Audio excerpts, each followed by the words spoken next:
Hello दोस्तों, स्वागत है आपका मेरे YouTube चैनल के एक अनदर वीडियो में। आज आप मेरे पीछे देख सकते हैं, यह है जयपुर जंक्शन। और अभी मैं जा रहा हूँ एक नए सफ़र की शुरुआत में। तो इस शुरुआत में मैं अकेले नहीं हूँ, हमेशा की तरह मेरे साथ हैं ये दोनों, और साथ में है एक और मेंबर जो कि अभी स्टेशन पे ट्रेन का नंबर देखने गए हैं। और अभी हम जा रहे हैं, आपको थंबनेल से ऑलरेडी पता चल गया होगा, सांवरिया सीट दर्शन के लिए, जिसके लिए हमारी ट्रेन है जयपुर टू विया चित्तौड़गढ़। तो चलिए मेरे साथ शुरुआत करते एक और नए सफ़र की।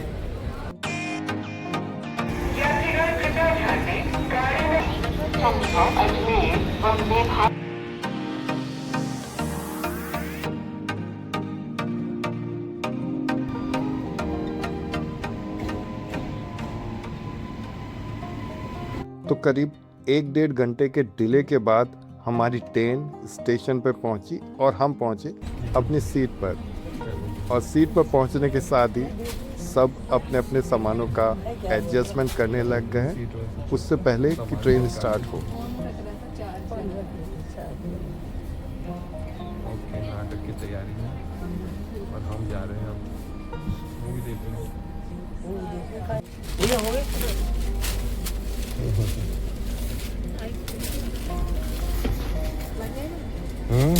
हम टोटल 4 लोग थे, जिनमें से 2 टिकट मैंने रेलवे कंसेशन कार्ड के थ्रू बुक की थी। हमारा कोच 3rd AC था।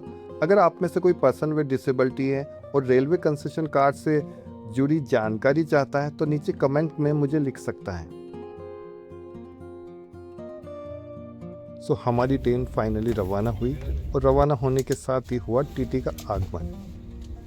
कई बार होता है ना, कई लोगों की टिकट वेटिंग पे रह जाती है, वो कंफर्म नहीं होती चार्ट पेपर होने के बाद।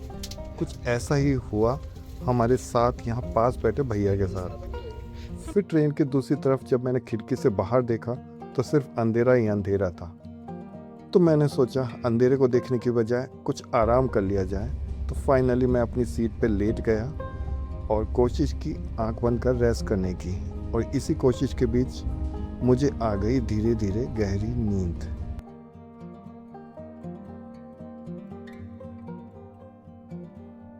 गुड मॉर्निंग दोस्तों। जब भी आप रात का ट्रेन का सफ़र करते हो और जब आप अर्ली मॉर्निंग उठते हो और ट्रेन की विंडो से बाहर का सुबह होने का जो नज़ारा देखते हो सनराइज़ का, और उस समय आप बस एक ही ख्याल सोच रहे होते हैं कि कब वो चाय या कॉफ़ी वाले भैया आएंगे और इस बाहर के व्यू के नज़ारे के साथ हम चाय की चुस्कियाँ लेंगे। तो फाइनली करीब 1-1.5 घंटे के डिले के बाद हम पहुंच गए Chittorgarh junction. Chittorgarh railway station पहुंचते ही एक्साइटमेंट अलग ही लेवल पर थी। सबसे पहले मैंने स्टेशन को एक्सप्लोर करना शुरू किया। स्टेशन की दीवारों पर बनी जौहर की पेंटिंग्स मेवाड़ की वीरता और बलिदान की कहानी सुना रही थी। प्लेटफॉर्म पर रिटायरिंग रूम देखकर अच्छा लगा। सबसे ज़्यादा खुशी इस बात की हुई कि स्टेशन पर व्हीलचेयर फ्रेंडली रैंप्स और एक्सेसिबिलिटी का भी अच्छा ध्यान रखा गया था।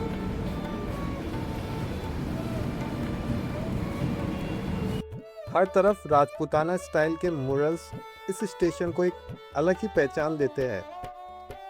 और जैसे ही स्टेशन के बाहर मैं निकला तो मेरी नज़र पड़ी एक पुराने स्टीम इंजन पर। यह इंजन सिर्फ एक डिस्प्ले नहीं बल्कि 1881 के उस इतिहास की याद दिलाता है जब चित्तौड़गढ़ से मेट्रो गॉस ट्रेन चला करती थी। हमारा जो प्लान है यहाँ से है चाय वगैरह पी के सांवरिया सेठ टेम्पल की तरफ जाना। तो अभी हम बाहर जाते हैं, देखते हैं यहाँ की टैक्सी वगैरह का किराया क्या रहता है, क्या कन्वीनियंट होता है, आपको इस वीडियो में बताएंगे। और बताएंगे कि कैसा एक्सपीरियंस रहा मेवाड़ राजपूतों की धरती, महाराणा प्रताप की धरती चित्तौड़गढ़ में आके। अगर टाइम बचता है तो आपको चित्तौड़गढ़ फोर्ट भी एक्सप्लोर करने वाले हैं। तो आइए मेरे साथ घूमिए चित्तौड़गढ़।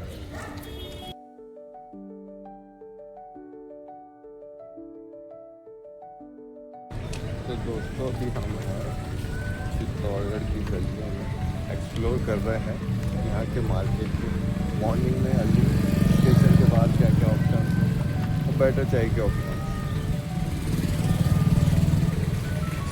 अब अगला मिशन था मंडपिया में सांवरिया सेठ मंदिर पहुंचना। स्टेशन के बाहर मार्केट में ऑटोज और टैक्सी दोनों अवेलेबल थे। थोड़ी बातचीत के बाद हमने एक ऑटो बुक किया और शुरू हुआ हमारा अगला सफर। ऑटो देखते हैं, इस बार थोड़ा अलग है। लाइफ का बजट हाईवे पर ऑटो में बैठकर सफर करने का अपना ही मजा होता है दोस्तों। उदयपुर 103 किलोमीटर है भाई यहाँ से। 100 किलोमीटर ही है। तो यानी 36 किलोमीटर तो यहाँ से मतलब वो चित्तौड़ है। चित्तौड़ से टैक्सी के एसी का कंफर्ट अपनी जगह है, लेकिन खुली हवा, खेतों की खुशबू और मेवाड़ की मिट्टी की जो फीलिंग होती है उसकी बात ही कुछ और है। कभी कभी ना डेस्टिनेशन से ज्यादा यादगार उस तक का सफर बन जाता है। दोस्तों, डिसेबिलिटी ट्रैवल को डिफिकल्ट जरूर बना सकती है, इम्पॉसिबल नहीं। फेथ प्रॉब्लम्स को मैजिकली सॉल्व नहीं करती, लेकिन मुश्किलों का सामना करने की हिम्मत जरूर देती है। अगर आप भी किसी वजह से रुक गए हो तो परफेक्ट कंडीशन का वेट मत कीजिए। जो आज पॉसिबल है बस वहीं से शुरू कीजिए। एक क्वाड्रिप्लीजिक के लिए ट्रैवल कभी आसान नहीं होता। रोड के झटके, बम्पी सफर, सब कुछ होता है। लेकिन जब हाईवे की ये ठंडी हवा चेहरे को छूती है तो हर स्ट्रगल वर्थ लगने लगता है।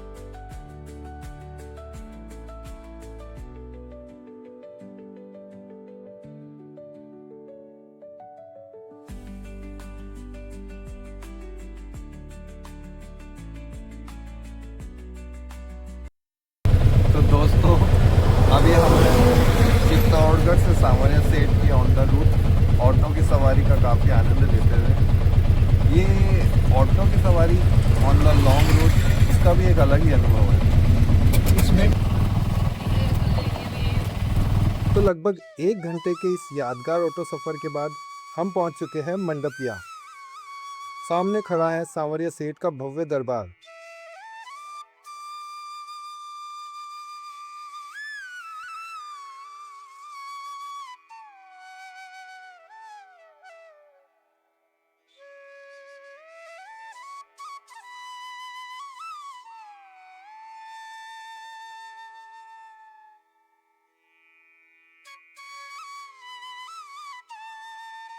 रास्ते भर तो हवा काफी सुकून दे रही थी, लेकिन मंडपिया पहुंचते पहुंचते धूप अपना रंग दिखा रही थी। मंदिर के बाहर ही कुछ छोटी छोटी शॉप्स थी, जिसमें ब्रेड पकोड़े, समोसे और काफी स्नैक्स मिल रहे थे। गरम क्या है ये? गरम क्या है? ब्रेड ले ले। मिर्ची बड़ा है, ब्रेड पकोड़ा ले लो क्या? मैं मिर्ची बड़ा लेता हूँ एक। उसके बाद हमने आसपास स्टे देखना शुरू किया। दोस्तों, उस वक्त गर्मी की वजह से मेरी तबीयत ठीक नहीं थी, इसलिए हमने कुछ घंटों के लिए एक रूम लिया, फ्रेश हुए और फिर मंदिर के लिए तैयार होकर निकले। तो अब था वक्त सांवरिया सेठ के दर्शन का। पावर व्हीलचेयर पर कॉरिडोर से अंदर जाते हुए मुझे सब कुछ काफ़ी स्मूथ लगा। भीड़ काफ़ी थी, लेकिन कॉरिडोर व्हीलचेयर के लिए मैनेजेबल था। हम आराम से मेन मंदिर के एंट्रेंस तक पहुंच गए। बस एक चैलेंज बाकी था। मंदिर के मुख्य प्रवेश द्वार पर सीढ़ियां थी। एक पल के लिए तो थोड़ी चिंता हुई, लेकिन वहां मौजूद लोगों की मदद से व्हीलचेयर को उठाकर अंदर ले जाया गया और मुझे सांवरिया सेठ के दर्शन का सौभाग्य मिला। दोस्तों, मैं जनरली समर में ट्रैवल अवॉइड करता हूँ, लेकिन शायद इस बार सांवरिया सेठ का बुलावा था। यहाँ एक बात मेरे साथ हुई, आप इसे कोइंसिडेंस कहिए या मेरी श्रद्धा। जब गर्मी की वजह से मेरी तबीयत बहुत खराब हो रही थी, मैंने मन ही मन प्रार्थना की, बस थोड़ी बारिश हो जाए। उस वक्त आसमान बिल्कुल साफ था, ना बादल ना बारिश की कोई उम्मीद। लेकिन दर्शन करके जब हम बाहर निकले तो अचानक बारिश शुरू हो गई।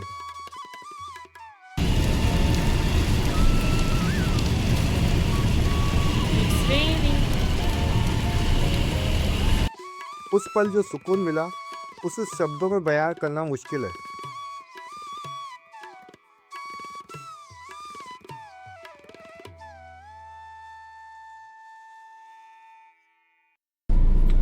सो दोस्तों, फाइनली आफ्टर रिफ्रेश एनर्जी वापस आई गर्मी में थकान के बाद, और अभी हमारी नेक्स्ट डेस्टिनेशन होने वाली है Chittorgarh fort. On the way आप यहाँ की खूबसूरत नज़ारे देख सकते हैं। यहाँ टोटल 7 गेट्स है जिन्हें अलग अलग पोल के नाम से भी जाना जाता है। तो लेट्स सी यहाँ का एक्सपीरियंस कैसा रहता है। गर्मी काफ़ी है।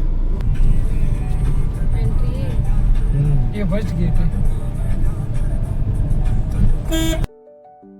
हमारी जर्नी शुरू हुई इसके पहले और मुख्य द्वार पाडन पोल से। कहते हैं एक भयानक युद्ध के बाद यहाँ इतना खून बहा कि उसमें एक पाड़ा यानी भैंसा बह गया था। इसी वजह से इसका नाम पड़ा पाडन पोल।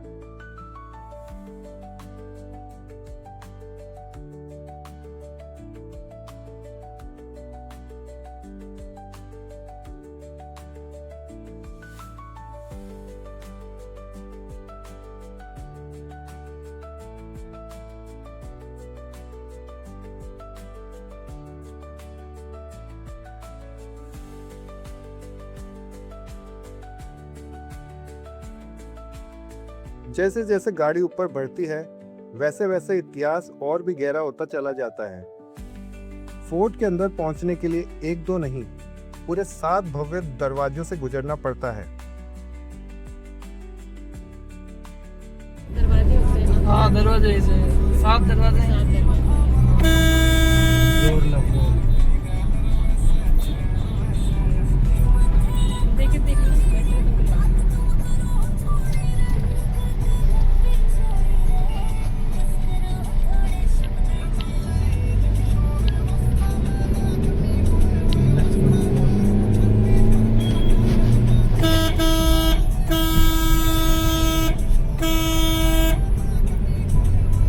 वैसे जिस भैया की गाड़ी हमने हायर की थी उनके कॉन्टैक्ट नंबर स्क्रीन पर शेयर कर रहा हूँ। अगर आप चित्तौड़गढ़ आए तो इनके साथ पूरा फोर्ट कंफर्टेबली एक्सप्लोर कर सकते हैं। तो हमारा पहला स्टॉप था मीराबाई टेम्पल। अनफॉर्चुनेटली ये जगह व्हीलचेयर एक्सेसिबल नहीं थी, इसलिए मैं गाड़ी में ही बैठा रहा और फैमिली ने अंदर जाकर दर्शन किए। ये हो माता।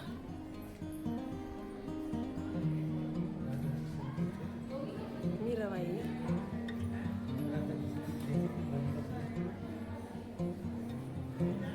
कभी कभी हर जगह तक पहुंच पाना मुमकिन नहीं होता, लेकिन उस जगह की भावना को महसूस करना भी अपने आप में खास होता है। अगला स्टॉप था विजय स्तंभ। महाराणा कुंभा द्वारा बनाया गया यह विजय का प्रतीक लगभग 600 साल से गर्व के साथ खड़ा है।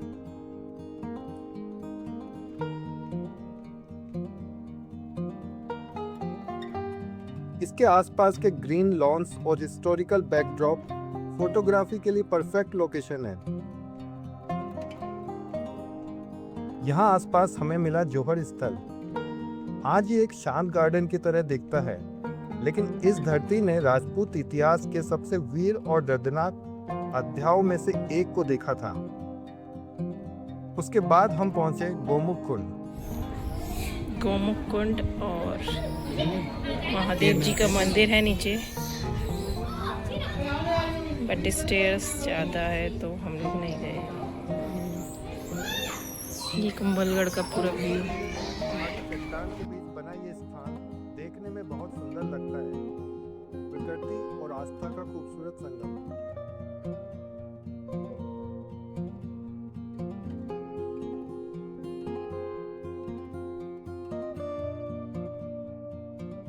अगला स्टॉप था रानी पद्मिनी पैलेस। बगीचों से घिरा हुआ महल राजपूत आर्किटेक्चर्स का एक खूबसूरत उदाहरण है।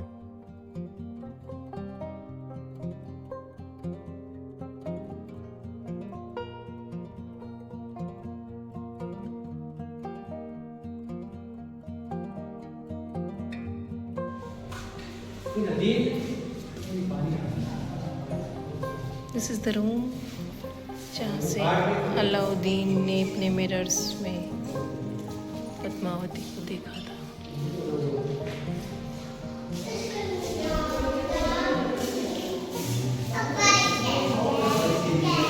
ये है सामने पद्मावती का महल। और इस महल को उस प्रसिद्ध कहानी से भी जोड़ा जाता है जहां अलाउद्दीन खिलजी ने पद्मावती का प्रतिबिंब देखा था।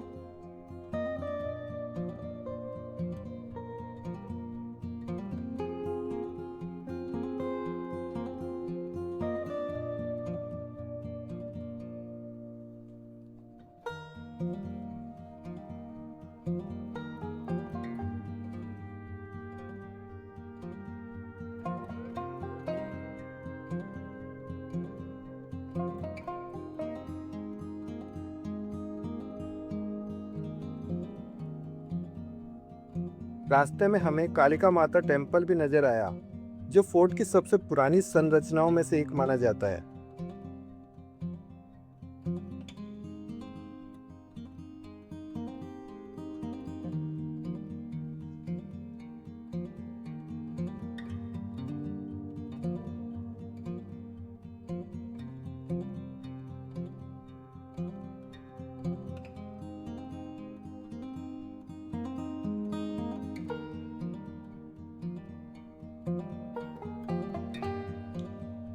और फिर हम पहुंचे जैन कीर्ति स्तंभ। पहले जैन तीर्थंकर आदिनाथ को समर्पित ये 7 मंजिला स्तंभ दिगंबर कला का एक अद्भुत उदाहरण है। यहाँ से पूरे चित्तौड़गढ़ का नज़ारा देखना भी अपने आप में एक यादगार अनुभव था।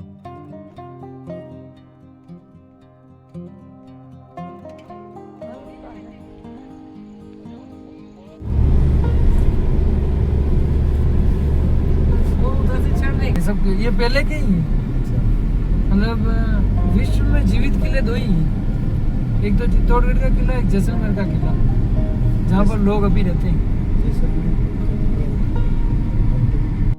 फिर फोर्ट के अंदर की बसी पुरानी बस्ती को देखते हुए हम वापस स्टेशन की तरफ लौट आए।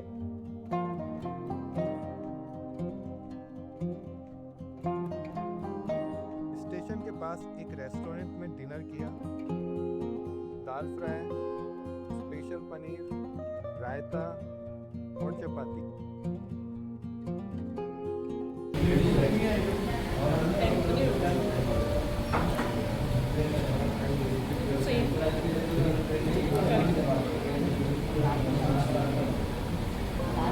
कैसा लगा तरुण जी खाना?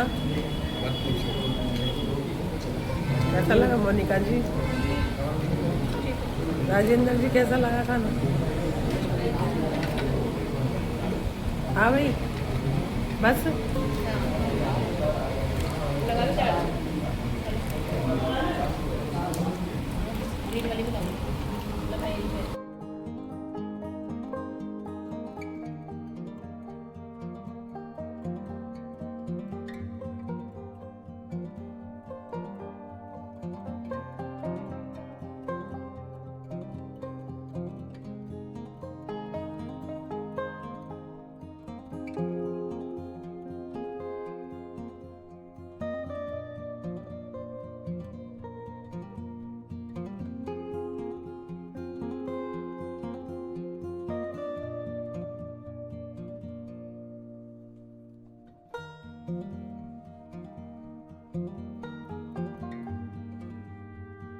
यह चित्तौड़गढ़ जंक्शन पर एग्जीक्यूटिव लॉन्च।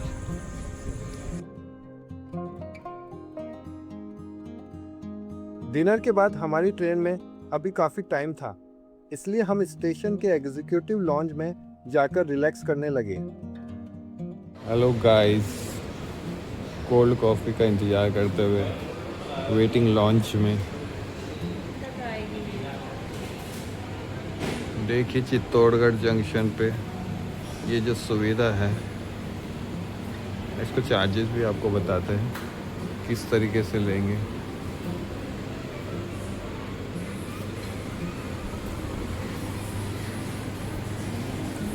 ₹50 प्रति और ₹100 प्रति 15 मिनट।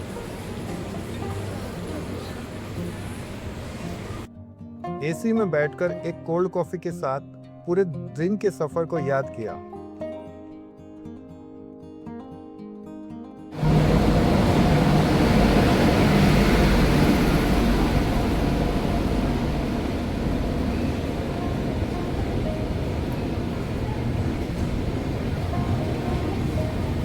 आखिरकार रात 12:20 के आसपास हमारी ट्रेन प्लेटफॉर्म पर आ गई।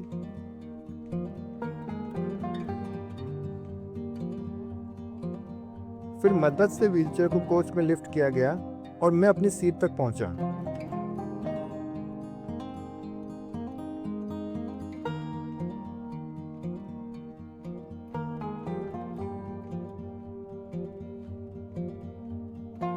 पूरा दिन एक यादगार था और थका देने वाला भी था कि ट्रेन चलते ही मुझे कब नींद आ गई पता ही नहीं चला। सुबह लगभग 5:51 बजे हम जयपुर जंक्शन पहुंच चुके थे। तो एक और सफर खत्म हुआ, लेकिन यादें और सीख दोनों साथ लेकर। दोस्तों, अगर ये सफर आपको पसंद आया हो या इस व्लॉग ने आपको ट्रैवल करने के लिए थोड़े से भी इंस्पिरेशन दी हो तो वीडियो को लाइक जरूर करिएगा। चैनल को सब्सक्राइब करके बेल आइकन भी दबा लीजिएगा, क्योंकि आगे भी ऐसे ही एक्सेसिबल ट्रैवल, रियल एक्सपीरियंसेस और इंस्पायरिंग जर्नी आपके साथ शेयर करता रहूंगा। मिलते हैं अगले सफर में, तब तक खुश रहिए, सेफ ट्रैवल कीजिए और याद रखिए, डिसेबिलिटी सपनों की स्पीड को स्लो कर सकती है, उन्हें रोक नहीं सकती। जय हिंद और जय सांवरिया सेठ।